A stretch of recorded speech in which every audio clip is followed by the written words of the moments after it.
Bismillahirrahmanirrahim. Assalamualaikum warahmatullahi wabarakatuh. Alhamdulillah, syukur kita sekali lagi bersama-sama dalam podcast Jakim Borak Dakwah. Alhamdulillah dibawakan oleh bahagian dakwah Jakim, dan insya-Allah sekali lagi hari ini dalam siri yang seterusnya dalam podcast kita borak-borak santai, bincang-bincang berkaitan dengan kerja-kerja dakwah kepada masyarakat. Dan Alhamdulillah bersama dengan kita pada hari ini seorang kaunselor yang saya kira juga banyak menjalankan aktiviti-aktiviti dakwah di lapangannya dalam bidang dia, insyaAllah. Jadi bersama dengan saya, sebelah kanan saya boleh panggil dia saudara, Zuhdi Zakaria, merupakan kaunselor, Cik Zuhdi, bertugas sebagai di klinik kesihatan, klinik kaunseling Zuhdi Zakaria. Dan dia sendirilah yang mengendalikan klinik kaunseling, dan baru-baru ni juga telah dilantiklah sebagai kaunselor pelawat di KSK Care Center Masjid Tuanku Mizan Zainal Abidin. Alhamdulillah. Jadi mungkin hari ni kita nak bincang-bincang, nak kenal dulu siapa watak di sebalik Zuhdi Zakaria ni.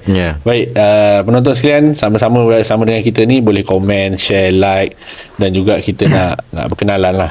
Jadi mungkin Cik Zuhdi, boleh komen sikit, boleh cerita sikit latar belakang, kenalkan diri kepada masyarakat kita sekarang. Silakan. Bismillahirrahmanirrahim. Alhamdulillah Rabbil Alamin. Wassalatu wassalamu ala asyrafil anbiya wal mursalin wa ala alihi wa sahbihi ajma'in. Assalamualaikum warahmatullahi wabarakatuh. Ni hao ma, nali ringgay, apa khabar, how are you, kekeribat, diucapkan kepada seluruh keluarga besar bahagian dakwah Jakim. Hari ini kita bersiaran secara santai, borak dakwah. Anjuran podcast anjuran bahagian dakwah Jakim. Nama saya Muhammad Zuhdi bin Zakaria. Nama orang adik-beradik, anak sulung. Antara perkara yang menarik berkenaan dengan diri saya adalah saya pernah menunaikan umrah bermotosikal.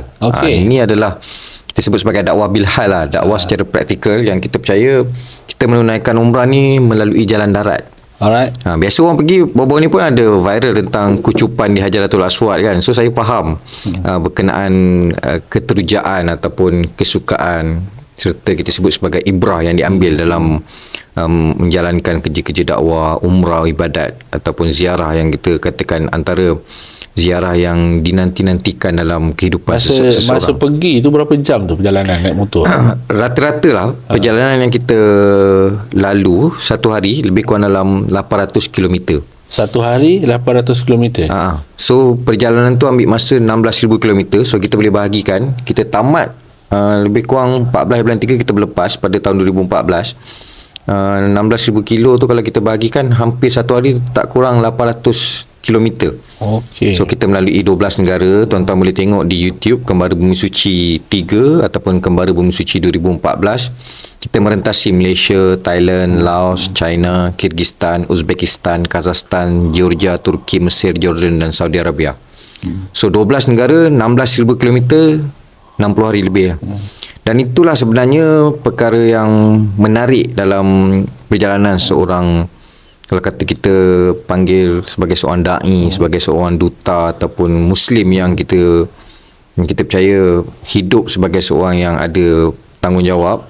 Ketika itulah betul-betul perjalanan yang bermakna ataupun saya sebut sebagai tarbiyah dakwah buat diri saya dan kehidupan yang selepas itu. Maksudnya selepas balik tu memang saya ada satu perasaan, pemikiran yang membuatkan saya kata betapa bersyukurnya, betapa aman dan makmurnya kita berada di Baldatun Thayyibatun wa Rabbun Ghafur ni, Malaysia, yang disebut oleh orang Arab ataupun negara-negara luar dipanggil sebagai Kal Jannah.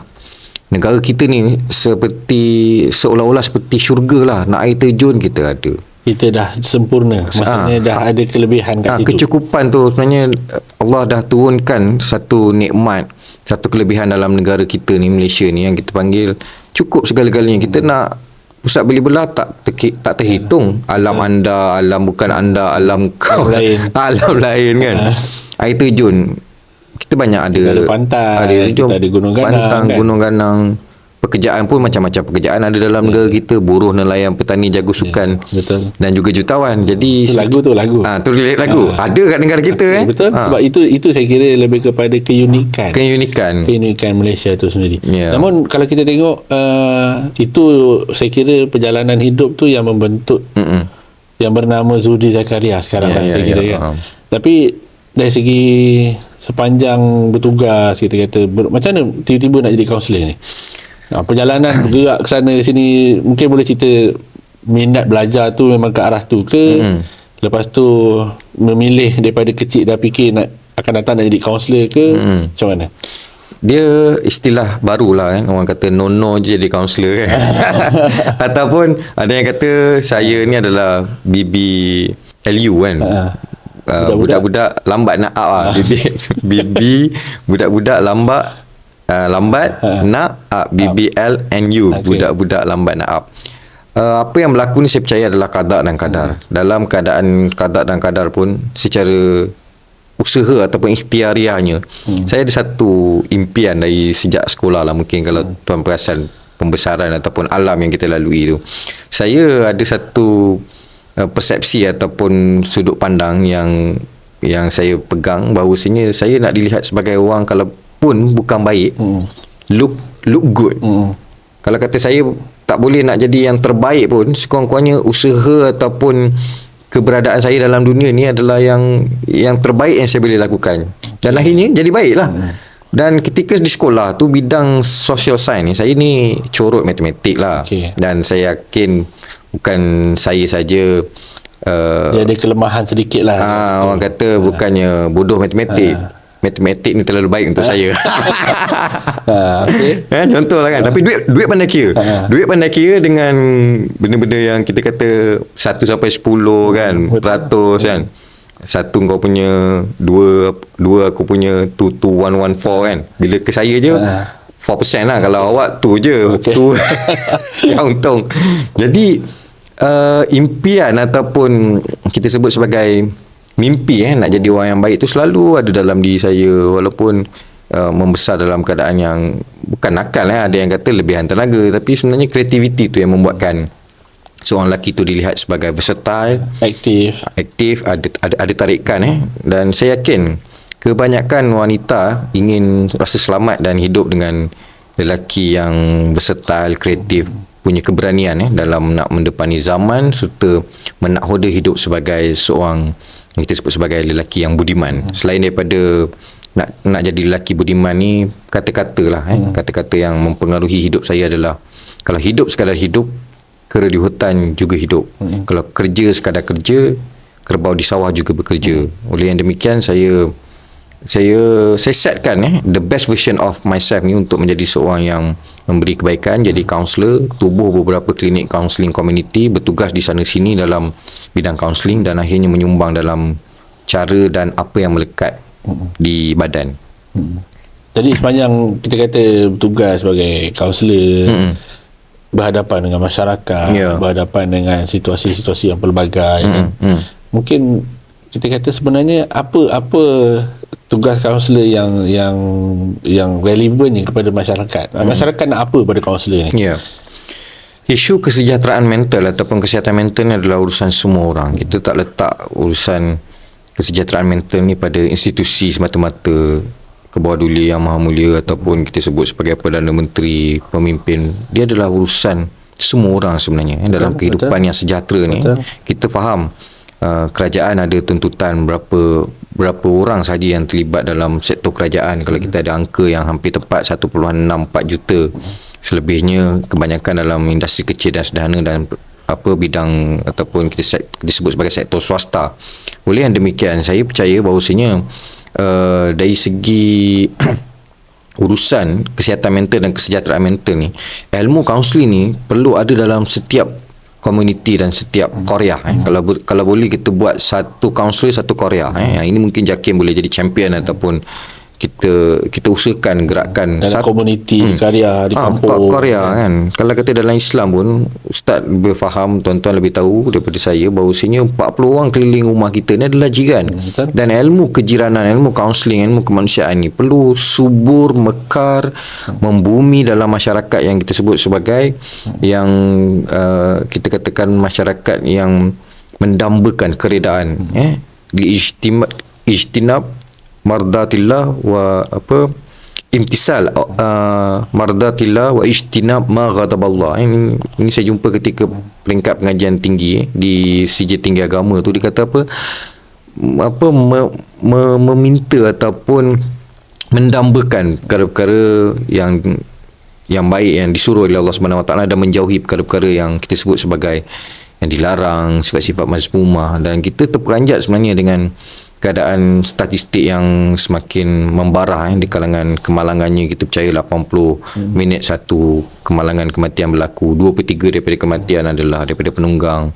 Kes-kes HIV, LGBT menggemparkan. Bahkan kita percaya penyakit-penyakit yang berkait dengan Kementerian Kesihatan, JAKIM serta agensi-agensi strategik ni membimbangkan, sangat membimbangkan. Dan kita perlukan satu perkara yang kita sebut sebagai mencabar dalam kehidupan kita ni. Kita perlu beradaptasi ataupun lawan dengan 3 perkara-perkara baik. Kita perlukan seorang imam, kita perlukan seorang kaunselor, kita perlukan seorang tokoh, contoh teladan yang baik dalam masyarakat, agar masyarakat ni rasa selamat. Dan urusan kesejahteraan mental, urusan kaunseling ataupun kesihatan mental ni kita letak pada setiap orang. Pada anak-anak kecil pun boleh tahu bagaimana nak hidup dengan nyaman, bagaimana seorang ibu dan bapa boleh membentuk keluarga yang kita sebut sebagai mawaddah warahmah tu berdasarkan pendekatan-pendekatan yang menenangkan, menyamankan, adanya zikir, suburnya sedekah, infak, zakat dalam masyarakat.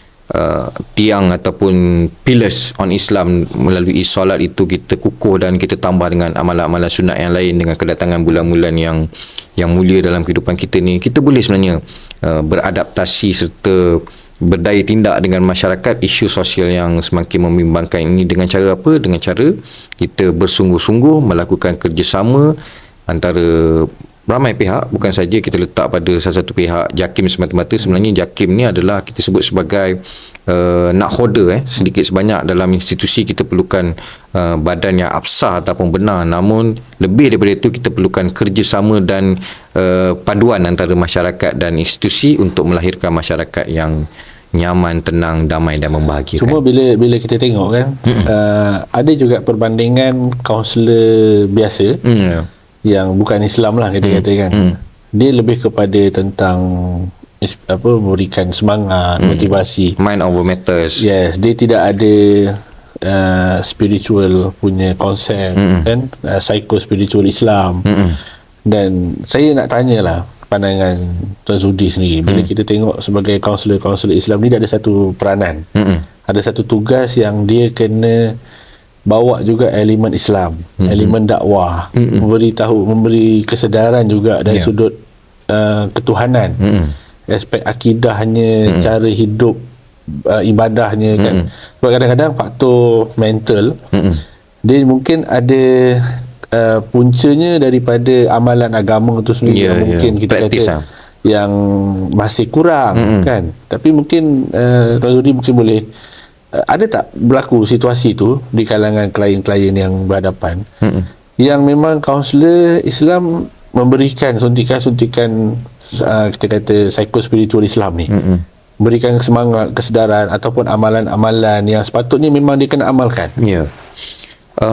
Perkara ni membenarkan secara praktikal. Secara teorinya dulu mungkin saya jumpa dalam bacaan ataupun pengalaman orang ataupun review yang saya jumpa, saya teliti lah. Dan memang rapuhnya sebuah keluarga bermula daripada pengamalan ataupun praktis pemimpin lelaki dalam hidup beragama tu. Rata-rata lah yang saya jumpa, hujung-hujung skripnya adalah bercerai, berpisah dan sebagainya. Memang rapuh dengan amalan spiritual ataupun amalan ketuhanan ni. Bila tanya bagaimana ketika tuan berada dalam keadaan yang kritikal ataupun heruk-beruk ni kan, duka lara, keliru kelara dan sebagainya ni. Memang dia kata saya tak mandi taubat, saya tak solat taubat, saya tak kenal pun mandi taubat, solat taubat, amalan sunat. Baca Quran tak baca Quran, baca tapi tak berapa baca lah. Dan kita faham lah, tak semua orang bernasib baik dilahirkan dalam keluarga yang berlatar belakangkan agama yang kukuh, dapat peluang ke sekolah menengah agama bawah kerajaan negeri ataupun maknanya ada pengakuan-pengakuan tu, pengakuan eksklusif yang kalau kata saya boleh rekod dan rakam, putar balik kat sini, dia melekat dalam memori, dalam audi, dalam pendengaran saya bahawasanya memang banyak 3-4 pengakuan daripada kes yang saya kendalikan tu memang saya solat, saya tak buat semua, saya tak tinggal semua. Kita faham. Cuma bila tiang seri rumah tu rapuh kan, dan sudah tentu kita sebut sebagai dengan solat ni mencegah daripada tatanha inna solata tanha anil fahsya'i wa munkar kan. Disambung pula wala zikrullahi akbar kan, wallahu ya'lamu ma tasnaun. Ni kalau lelaki pergi macam tuan solat Jumaat kita galik lah kan. Jadi bila pillars ataupun tiang seri tu kukuh, kita yakin dan percaya kalaupun dia semayang bermasalah, bukannya solat tu yang bermasalah. Betul. Mungkin cara penghayatan dia, amalan dia, punca rezeki yang masuk ataupun kita panggil sebagai praktisnya tu kan. Solat tu terbukti dia adalah satu ajaran yang memang kita percaya diwahyukan, diterima dengan sejarah Mi'raj Isra'nya yang semua orang tahu, dan akhirnya benda ni membenarkan apa yang saya baca, apa yang saya tengok dengan pengalaman kes-kes yang saya kendalikan, bahawasanya rapuh sesebuah keluarga sebab lelaki tak baca Quran. Apa sebab lelaki tak baca Quran? Bila Quran tak dibaca tuan-tuan, iblis mudah masuk dalam salur-salur darah dan rongga-rongga badan dalam manusia. Tak kala itu mudah untuk seseorang manusia itu digoda ataupun dibolak-balikkan hatinya. Tak kala dia punya persoalan-persoalan ataupun diganggulah oleh syaitan tadi kan. Ganggulah syaitan tu masuk dalam keadaan Quran ni. Bukannya kita buka YouTube ataupun beli kat pasar malam putar sampai 25 jam kan, sampai besok hari padam. Dia memang kena baca sebab dia mukjizat. Memang saya tak kala ni pengalaman lah, bukanlah nak buat confession ataupun perkara ni entah kebetulan. Ketika saya berada dalam keadaan yang terombang-ambing ataupun rasa macam ada benda konflik, tak sempurna, ada tak kena dan sebagainya, Quran lah yang menenangkan. Quran lah juga yang dengan amalan Quran itu memungkinkan saya mengambil inisiatif dan akhirnya mengetuk pintu-pintu rezeki. Dan banyak masalah-masalah dalam kehidupan diselesaikan dengan dekatnya kita dengan Quran. Mula-mula mungkin tak faham, mula-mula mungkin ada kesedaran saja kan, nak jadi orang yang baik, nak terlihat sebagai orang yang baik tu yang sebab tu hari ni saya jumpa Tuan Firdaus, kawan-kawan jumpa orang baik-baik, Tuan Habib, kru penerbitan dan sebagainya. Akhirnya saya jadi baik lah. Sebab awareness tu, kesedaran. Betul. Dan adanya kita sebut sebagai kefahaman. Aku ni dah berkawan dengan orang Jakim, bukan orang Jakun kan. Orang Jakim, saya ni tempiasnya orang kata tu ustaz tu College Universiti Islam tu background yang baik-baik, yang mulia. Jadi akhirnya dia menjadi satu perjuangan yang kita kata semalam dah jadi baik, hari ni jadi baik lah. Maknanya circle jamaah tu penting. Alaikum bil jamaah tu memang saya pegang sampai hari ni. Sebab tu penting surau dan masjid. Betul. Isteri akan tinggalkan kita satu masa, suami akan pergi bertemu dengan Rabbul Jalil. Akhirnya kita akan bersandar dekat tiangan, bawa aircon ke, bawa kipas, bawa suis dekat penapi air ke. Lepas tu orang tanya, yang tanya ni siap ataupun pengurusi jawatan kuasa masjid lah. Apa cerita bang? Apa cerita bro? Jauh mengelamun tu. Kita pun jawab, tadi terdengar lagu lamunan terhenti, contoh kan. Oh ingat akak ke? Akak dulu lawa. Oh ya betul, macam cerita Piramli kan, makcik lawa apa kan. Dor ke Minah mati dulu. Dor ke Minah mati dulu. Ini cat kan kapur bedak tuan. Ini semua berlaku dalam hidup kita. Akhirnya yang bersama dalam perjuangan dalam hidup kita, setelah kita sedar, setelah kita faham kehidupan itu, perjuangan dalam hidup tu adalah kawan-kawan kat surau masjid tu. Betul. Yang bertukar-tukar cerita ataupun mungkin dia tengok melah kita kena buah potong ke, kita minum teh ke, minum air dan sebagainya. Yang itu yang berikan semangat, kekuatan kita. Ada ketikanya kita lemah, kita down. Walaupun kita kaunselor mungkin. Betul. Tuan Zudi pun sebagai kaunselor ada ketikanya dia memerlukan sokongan, circle, paling tidak pun dengan bersembang, berborak, berbual. dia mungkin dekat situ ada idea baru, dekat situ mungkin kita kata ada semangat ataupun ada satu cetusan inspirasi. Aku kena berubah, aku kena semangat, aku kena kuat, aku kena lawan satu hasutan-hasutan ataupun segala lah yang kita kata mungkin menjatuhkan kita. Tapi bila dalam situasi sebagai kaunselor berhadapan dengan kes-kes yang mungkin ada kesan tak pada diri? Dah tentu ada kesan. Sebagai orang yang beramal dengan perubatan ataupun amalan Islam, saya memang percaya bahawasanya manusia ni tak ada daya. Allah ada kuasa kan. Pertama, elok mana pun kita kendali rumah tangga, banyak benda yang kita tak boleh nak kawal. Betul. Selebihnya sebenarnya kita serah pasangan kita pada Allah Subhanahu Wa Taala. Kita serah hati kita pada Allah Subhanahu Wa Taala. Kita serah rezeki, kita serah ekosistem dia punya circle dan sebagainya pada Allah Subhanahu Wa Taala dengan sepenuh-penuh dan setinggi-tinggi pergantungan. Akhirnya tuan-tuan saudara-saudari, dengan hidup bertuhan ni memang dia akan membuatkan kita ni rasa tenang, damai dan membahagikan. Tak kala kita percaya dan pegang ayat kembalilah roh kepada pencipta, ingatlah Tuhan dengan berzikir. Dan bila mindfulness, ada istilah kita sebut sebagai mindfulness ni, sebenarnya bila kita isi dengan zikir secara tersembunyi, selalu sebut Allah, Allah, Allah, Allah, Allah, Allah, Allah, dia memang ada satu kemanisan. Dan bila orang-orang yang asyik ataupun ghalib berfikir ataupun merasa ketenangan, kecukupan, dia tak sibuk dah dengan gaji yang besar-besar, pangkat yang besar-besar, rumah yang besar-besar, kereta yang besar-besar, pagar yang besar-besar, dapur yang besar-besar, mozaik yang besar-besar, isteri yang semua sambung kan, semua segala-galanya. Akhirnya tuan-tuan saudara-saudari, pendekatan ataupun katalis, ubat mujarab yang boleh kita ambil setiap hari, setiap masa, tidak lain dan tidak bukan adalah hidup bertuhan. Sebab tu dalam kaunseling ni saya selalu promo ataupun kita katakan, macam mana abang hidup ni kan, macam mana saudara hidup ni, macam mana tuan hidup ni, cuba cerita sikit. Tak ada, saya hebat, saya ada beasiswa, saya tajaan luar negara, balik kerja dah tunggu dah. Kahwin pun dekat Dewan GLC lah. Yalah. Jumpa isteri pun keluarga GLC. Mujur dia tak buat apa orang kata koperasi ataupun syarikat lah. Syarikat ke sendiri kan, sebab dah semua dah ada. Akhirnya saya kata, okey lah hidup tu, tapi saya rasa saya dah jauh terpesong. Kosong. Dia rasa jauh terpesong, gaji dah 10,000 lebih ke atas. Dia ada pula diuji dengan, yelah kalau lelaki ni kita sebut sebagai apa, harta, tahta, wanita kan. Ketika pendapatan dia puluh ribu tu, ada pula adik-adik ataupun kita sebut sebagai, bukanlah nak kata generasi tetapi godaan tu tak dapat ditepis oleh seorang lelaki yang kita kata dia sendiri pun sakit tuan, dia tak apa sihat pun.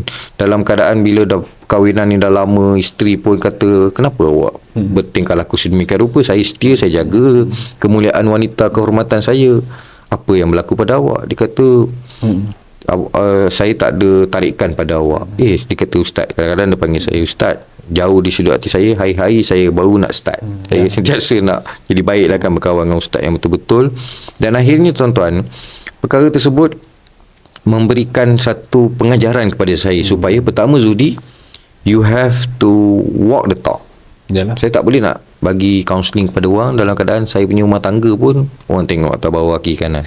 Tak boleh saya nak kata bangun malam lah, saya pun tidur sampai 80 jam kan, bersambung-sambung, orang pun tengok ini apa, ambil dadah ke ataupun bagaimana kan. Sebab memang ada simptom orang yang ambil penyalahgunaan dadah ni kan, dia akan lapar kerap, tidur lama, tak boleh kena matahari. Dan ini semua adalah ilmu kaunseling yang perlu ada dalam qaryah, dalam masyarakat, untuk kita melahir dan menyuburkan masyarakat yang sejahtera dan sihat.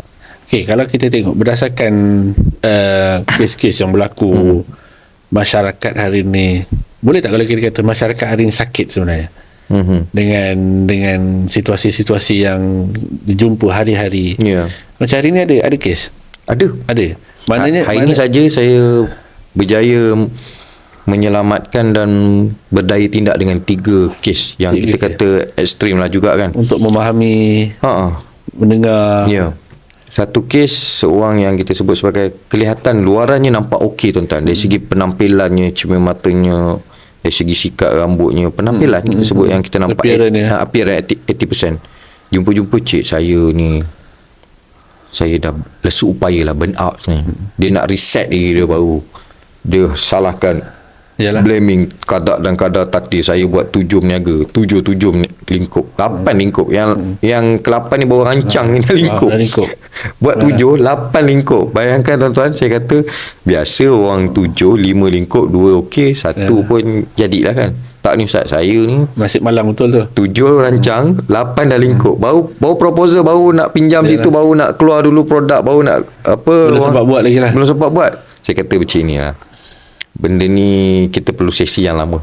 Tak kala masa berunding tu apa semua, Ustaz sekejap, saya kena ada ni kerja ni, saya tadi minta pelepasan ni, saya nak minta rawatan lain, badan ruam dan sebagainya. Saya pula, kalau orang badan ruam ni, kita ni bukannya serba tahu kan. Betul. Kita rujuklah pada doktor, sebab benda ni dah benda-benda biologi kan, benda psikologi, insyaAllah kita boleh berdaya tindak ataupun buat intervensi.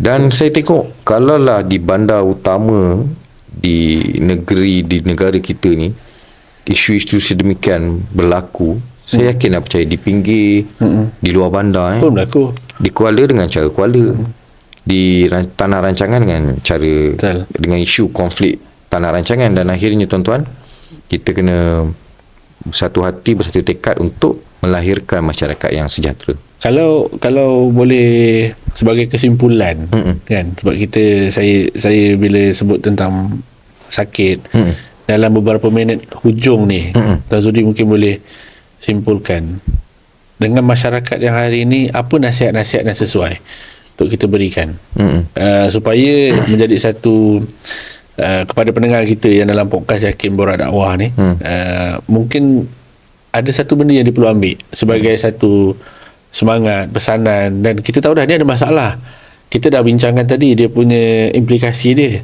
Apa solusi yang sesuai untuk kita berikan? Selain daripada hidup berkumpulan, alaikum bil jamaah ni, kita percaya dengan hidup bersatu teguh bercerai roboh, united we stand, divided we fall.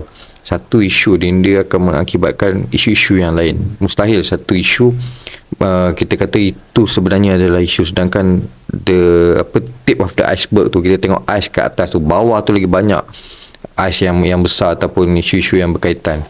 Dan akhirnya kita percaya dengan hidup berjamaah tadi yang saya sebut, bila ada apa-apa kita boleh tanya, kita boleh rujuk pihak yang berautoriti ataupun pihak-pihak yang berkepentingan. Pillars ataupun tunjang kehidupan tu, solat, Quran, zikir, sedekah, zakat, infak dan wakaf. Ini adalah ramuan ataupun quick win yang paling kuat. Jagalah solat macam mana keadaan pun, jangan tinggal qada solat awal waktu, cuba dapatkan takbiratul ula. Selain daripada tu, cuba usahakan baca Quran. Mufti Negeri Sembilan dan kumpulan-kumpulan mufti agamawan dalam negara kita menggalakkan kita baca 1 hingga 2 minit lepas solat. Selepas tu kita dengan amalan sedekah, zakat, infak, wakaf memungkinkan kita percaya bahawasanya apa yang kita ada ni adalah sementara permainan. Apa yang kita beri itulah yang akan kita tuai pada akhirat kelak, dan dengan memberi itu akan memberikan kelegaan serta menjadi pelincir ataupun keberkatan dalam hidup beragama ni. Itulah kalau tuan kata quick win ataupun vitamin untuk kita berhadapan dengan dunia yang volatile, uncertain, complex, ambiguous, VUCA ni. Tidak lain dan tidak bukan dengan hidup berkumpulan. Sebab hari ini kita dah dipisahkan. Kita dipisahkan dengan bangunan, kita dipisahkan dengan password, username, kita dipisahkan dengan pagar yang kita bina, dengan security ataupun kediaman yang kita sebut sebagai, kan berpisah-pisah tu kan. Masa kita berkawan, kita berpisah juga. Awak ada masa kerja awak, saya kerja 8.5, awak 7.3, ada orang 9.5, 8.4 sampai pukul 14 pun ada juga yang bekerja tu kan. Jadi kita perlu bersatu, hidup sebagai berkumpulan, dan akhirnya kita tak boleh tinggal agama dalam kehidupan. Baik, Alhamdulillah.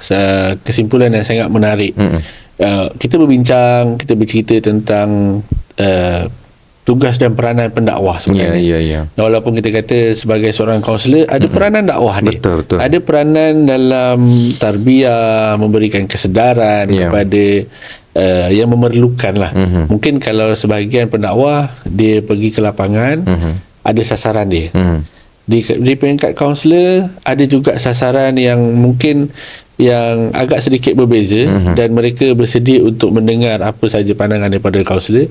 Dan walaupun kita kata alah klise lah, balik-balik solat, balik-balik benda ibadah, balik-balik zikir, sebab tu yang proven, tapi itulah hasil dia yang sepatutnya perlu diamalkan, dan akhirnya memberi kesan kepada individu tu sendiri. Jadi tuan-tuan dan puan, sembang-sembang kita dalam podcast Yakin Borak Dakwah ni sangat best, sangat menarik. Saya terima kasih banyak kepada Tuan Zudi, dan walaupun kita tak lama kan, tapi saya terima kasih banyak kepada Zudi datang sembang-sembang, borak-borak. Terima kasih jemput.